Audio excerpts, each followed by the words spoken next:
Wavetable. On ira plus loin, c'est quasiment sûr, parce que c'est un outil très didactique, très facile pour comprendre, apprendre, tester des choses, et très puissant, qui peut aller vraiment dans plein de sens différents, faire plein de sons différents. Si vous ouvrez Wavetable, vous verrez qu'il y a plein de bases, de synthés, de nappes, énormément de choses. Donc 3 oscillateurs, un oscillateur de sub, un oscillateur 1 et 2. Vous avez ici donc l'enveloppe d'amplitude ADSR, mais vous avez d'autres enveloppes, hein, puisqu'on est d'accord que c'est un mouvement.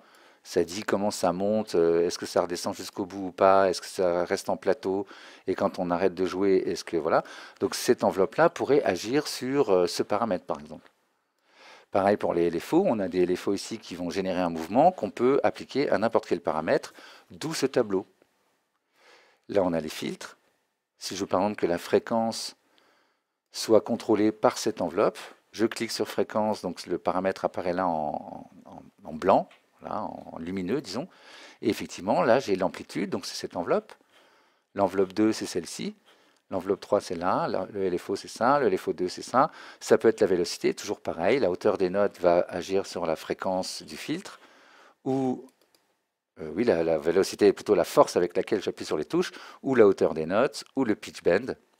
D'accord. Donc là, c'est le vrai pitch bend. Hein, le note pitch bend est là.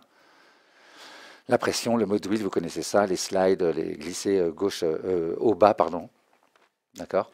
Et voilà, et donc effectivement, vous allez pouvoir comme ça créer du mouvement, mélanger vos sons. On a 2 filtres, alors c'est un peu particulier. On a 2 filtres, un ici et un là, 1 et 2. Donc ça c'est le 2 et ça c'est le 1 que je viens d'activer.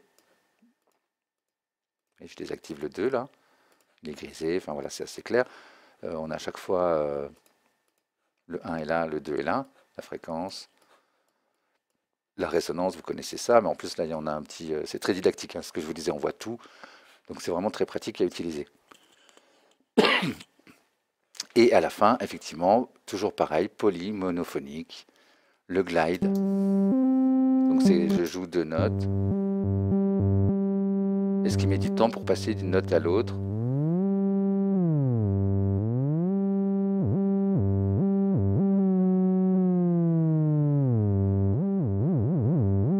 Là, je joue sur une note, puis ensuite l'autre. Si j'ai pas de glide, il passe d'une à l'autre. Je suis en mono, hein, il ne peut pas jouer les deux en même temps. Donc si je fais ça, il glisse. Si je mets en poly, bah, il joue les deux en même temps. Vous comprenez bien le principe. Ça, c'est très intéressant à voir, ça va beaucoup modifier le son. On ira dans le détail.